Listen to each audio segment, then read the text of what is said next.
Hi beautiful, welcome to my channel. In today's video we are going to be reviewing and doing a couple of looks with the new retro palette from Ms. Natasha Denona. It just arrived a few minutes ago. I've been waiting, I've been ready and I cannot wait to show you guys the swatches, do a couple of looks with it, and just tell you guys my overall opinion on this palette. I am so sorry to interrupt the video, but I just found out something that I need to tell you about. Starting September 3rd, I'm assuming at midnight, so a few hours after this video is posted, Refer is going to have a 40% off sale site-wide. So not just like a few bundles or a few brushes on discount, but their entire website is going to be 40% off from September 3rd to September 10th. If you guys don't know what I'm talking about, Refer are my favorite brushes that I use for every look in every video. My go-to brushes. They are very high quality handmade Japanese brushes with the softest natural bristles, and I swear by them. Plus I love recommending them because every time I do, you guys are like, oh my god, I love the Refer brushes so much. Anyways, from September 3rd to the 10th, 40% off site-wide, and they are launching their new brush cleaning soap. If your order is more than $50, you get the brush cleaning soap for free. You can find the link to their website down in the description box of this video. It's going to be the second link right after the link for the Natasha Denona palette, and of course everything on my face will also be linked down below. Let's continue. Let me show you guys this palette and how beautiful it is on the inside. Here are the colors that the palette has in it. It is a monochromatic, mauvey, pinky type of a color story. This color story is absolutely beautiful, extremely wearable, and something that I know that a lot of you could get daily use out of. Something I already love very, very much about this palette is the price point. She did a midi-sized palette, which means this palette is $65. It is a bit more travel friendly, and so I absolutely love when she does this size of palette because it is at a reachable price point. You don't have to spend an arm and a leg in order to get it. You get as many shades as you get in her bigger palettes. It's just a smaller pan size. At the end of the day, I feel like most of us are not like fully finishing every palette that we buy, so I definitely love a smaller palette, more travel friendly, and again, the smaller price tag. Let me show you guys the swatches of this beautiful palette, starting by the top row. Glitz, Andy, Jude, Mood, Vivienne. Then we have Groove, Opart, Psychedelic, which I'm very excited about this shimmer, Go-Go, and Patty. Ooh, Patty swatched nicely. Third row we have Swing, Nude Mauve, Rebellion, Hello, and Amara. Take a look right over here at every single shade from this palette swatched. I'm pretty excited that a few of the shimmers have a little bit of a glimmery effect to them, like Glitz from the first row and Psychedelic from the center row. I think those colors are going to be lovely, and obviously it's a pretty monochromatic palette, so any of these colors are going to go fantastically well with one another, and I can't wait to try them on my eyes and create some looks with them. Just by swatching the palette, I can tell the formula that comes in this palette is very comparable to the formula from Natasha Denona that we are used to and love. Very rich pigmented shades. Pretty sure they're going to blend like an absolute dream. She does have mostly her soft matte shades, but there is a couple of creamy mattes. I believe shades Orly and Rebellion right here are both creamy matte shades. I know that some people don't love that formula from Natasha as much. Personally, I like it. I think it combines with the rest of her formulas really nicely. I get a little bit more intensity, richness, and I feel like they blend, so I don't have any issue with it, but I wanted to make you guys aware that that formula is in two shades in this palette, Andy and Rebellion. I also love that she included Nude Mauve right here. This is going to be a fantastic transition shade, and if you like to use something to set your eye with, the shade mood right here is perfect. Actually, 3 of her creamy matte shades, the color Vivienne I believe is also a creamy matte. And then I do like that besides putting her regular shimmers in here, she did include a couple of shimmers, glitz and psychedelic, that are a little bit more attention grabbing. I love glimmery eyeshadows, so I absolutely love that those are a little bit more shiny and still very wearable. Like, I don't think that those are chunky shimmery shades by any means.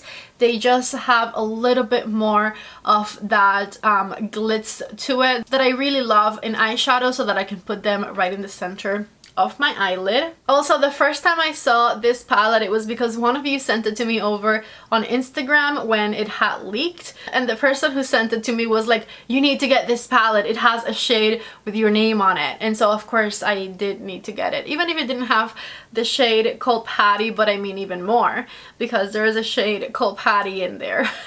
I forgot to say this at the beginning of the video, but I intend to do some swatch comparisons with maybe a couple of Huda palettes and this palette to see if this is a palette that we already have in our collection.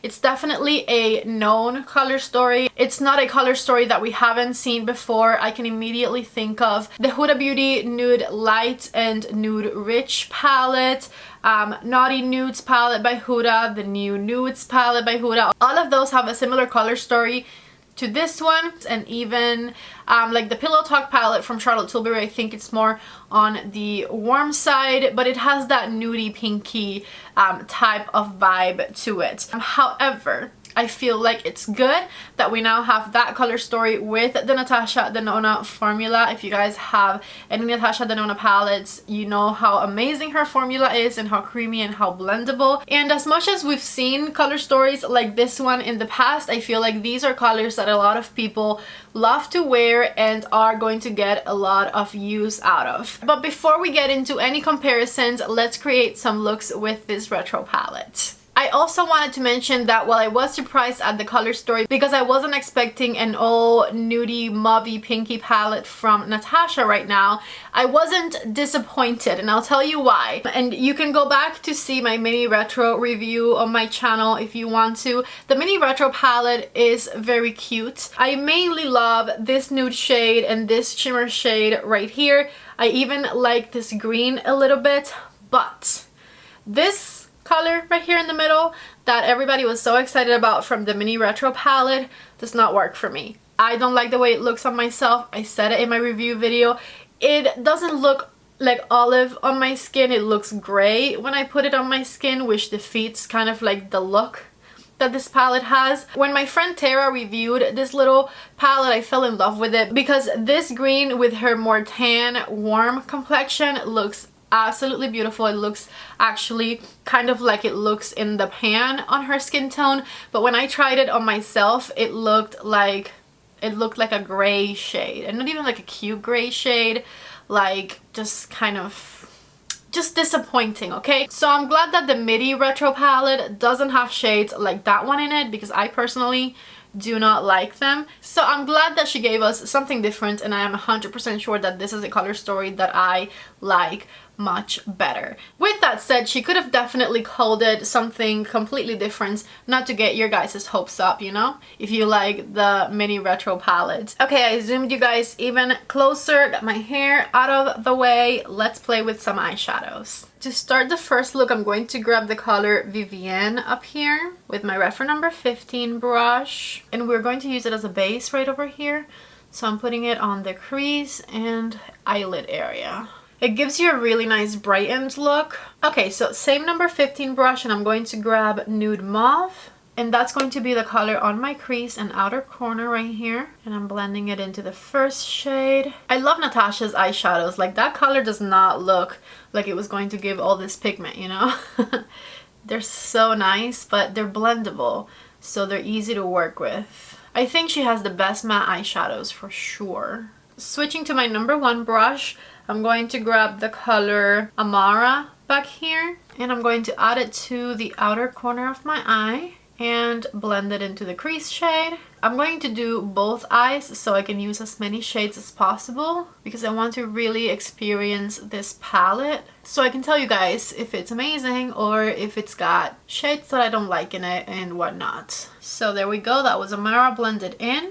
I'm dying to try shade Jude here, so that's going to be on the center of my eyelid. I really like that this shade is in this palette because it's kind of an unexpected taupe shade, but it goes so good with the rest of the cool tone mauve colors from the palette. And as you can see, I'm just patting it on with my finger. For the inner third of my eyelid and the inner corner of my eye, I'm going to grab Glitz, and this is my reference number 26. And I'm just going to pat it on that inner corner area, bring it over a little bit. For the under eye, just for the sake of trying as many shades as possible with my reference number 3, I'm going to grab the color Rebellion. And this is a creamy matte shade, and I'm going to just back and forth blend it underneath my lower lash line. The only issue I ever have with the creamy mattes from Natasha is that I always wish they were the color that they look on the pan. And you can kind of build it up to be more intense, but you can see how bright that looks underneath my eyes versus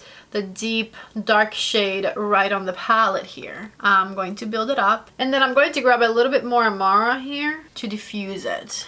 So with my reference number 13, I'm going to smoke it out underneath my eye. Now that I put Amara over it, it kind of turned it darker. I really like the way it looks now. And I'm kind of flicking it upwards on the outer corner here. This is going to go really well with my Pillow Talk eyeliner. And I grabbed a little bit more Amara to intensify this outer corner with.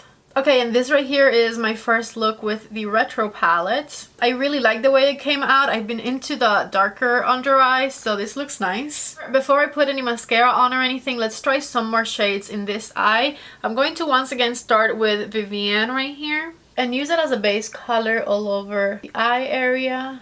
And then I noticed when I was swatching that this palette doesn't only have cool tone shades, it also has some warm tone shades. One of those shades is the color Go Go right here, and that's what I'm going to use on my crease. This is a creamy matte, and so I'm going to use it as my transition color for this eye. It's almost like a grayish peach shade, so I feel like it has warmth, but it also has cool tones to it. I really like it as a transition color. It looks nice. To darken that up, I want to use the color Opart right here. And again, I'm mainly just trying to use as many shades as I possibly can. This one is like a really nice medium toned taupey shade, and it is a creamy matte shade, so keep that in mind. So when you're blending it, you may have to put like a little bit more pressure on it because it will move a little bit less than a powder moves. But honestly, these shades to me blend nicely as well. Just grabbed a little bit more and I'm working it in. I love those two colors combined. Of course, we have to use shade Patty in this video, so that is what we're going to do in the center of the eyelid here.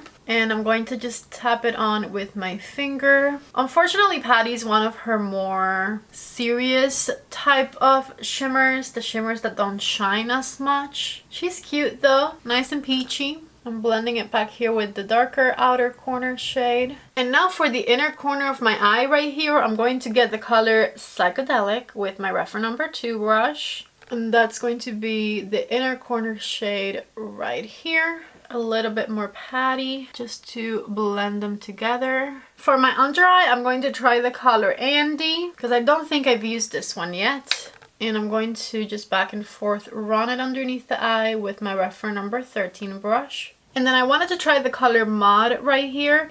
This is a fluffy number 14, and I'm just going to highlight underneath my brow with it. A nice matte shade right here. I'm going to use my Pillow Talk eyeliner under this eye as well. And this right here is my second look. I pretty much use 12 out of 15 shades in this palette.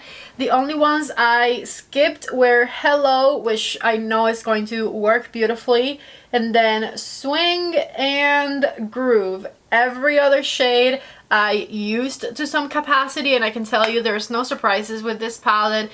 It performs like Natasha Denona's shadows perform. They blend extremely nicely, very creamy, richly pigmented. They go with each other beautifully. zero complaints on my part about that. Let's put on some mascara, and I have the new Rare Beauty mascara here that I really want to try. This one was sent to me by Rare Beauty, which is super exciting, and I'm just going to put it on and I'll give you guys my first impressions on this too, because why not? I really like the size of this brush. It's not huge. This is one coat right here. I'm pretty impressed by that. Very lengthening. I went ahead and did a second coat. Honestly, I'm very impressed by this mascara. I really like how it performs so far. Let me make myself even. I'm back with the Rare Beauty mascara fully on, and if you need to restock on mascara in the future, definitely give this one a chance because loved it. I'm going to use my I Need a Nude lip liner from Natasha in the color Ilona with my Amorosa lipstick right in the center. And well, these are my final looks right here. Now let's find out if having some of the other mauvey pinky popular palettes on the market mean that you already have this particular palette from Natasha, or shades that are too close to it to really justify getting another one. By the way, a few of you guys commented that it reminded you of the Renaissance palette by Anastasia, and I just opened it. It has like one color that looks the same, but overall they're super different. Modern Renaissance looks like that color story on the outside, but the inside of it is pretty like bright pink and like caramel shades. Here's what they look like in comparison to one another, and the only shade that looks similar is Buon Fresco with the color Andy right here. So what I'm going to do is I'm going to swatch compare that palette to these two from Huda Beauty. First, let me show you what these two palettes look like in comparison. Of course, the top one is the New Nudes by Huda. The bottom one is the Retro by Natasha Denona. They have very similar vibes, but you can definitely tell the difference between the two. Maybe you never went for this one because you don't love the glitters that this palette comes with, so the Natasha one might be a good option for you. These top swatches right here are from the new Retro Palette by Natasha Denona, and the bottom swatches are from the Huda Beauty New Nudes palette. So if you already have the New Nudes palette in your collection, you have 7 shades that look pretty similar to the shades in the Natasha Denona Retro Palette. Here we have the Natasha Denona one on the top, the Naughty Nudes at the bottom. Also a few colors that are similar but not quite the same color story. Let me show you the colors I found that kind of resemble each other. I also have 7 colors that I swatched next to each other right here, but I honestly think that only 2 of these look kind of like each other. These two and these two, the two at the end. The rest of them have different undertones or different levels of depth to one another. And then if you, like me, have both of the Huda Beauty palettes, these are as many colors as you can find that look, you know, kind of similar, same vibey to one another. So 12 out of 15 shades we can find that again have similar vibes. In some cases, like right here, you can see a bit of the difference, but I just want you guys to have an idea of what the shades look like in comparison to one another. So let's get into my final thoughts. Do I like the color story? Yes, I do, because I am basic. I love mauvey pinky tones. I love burgundies. I love light pinky shimmer shades. So this is a color story that I do see myself getting a lot of use out of. Did I need it, or is it new to my collection? No. As you can see, the New Nudes palette from Huda or the Naughty Nudes palette from Huda have very similar shades. So if I wanted to create these types of looks, I already have palettes that have similar colors in my collection. However, whenever I think about recommending a palette, I never think about me and my collection, because obviously I currently do this for a living. I have a ton of palettes because I like to share them with you and show you looks, etc. So I have a larger collection than most people, and you might not have color stories like this one on your palette, or maybe you have it from a brand that you're not as fond of and you want these colors from Natasha Denona's luxurious, silky, beautiful, blendable, richly pigmented formula. I love her formula. I love her shades. The colors are colors that I do see myself getting a lot of use out of. Again, nothing revolutionary, but I see myself using this palette a lot. Let me know what you think down in the comment section, and if you're interested in this palette or you're planning to buy it, please use my links down in the description box. I also linked everything I'm wearing on my face down there, so if you are wondering about any product I'm wearing, check out the description box. I love you guys so much. Give the video a thumbs up if you enjoyed it. Don't forget to subscribe if you haven't already, and I hope to see you back in the next video. Bye!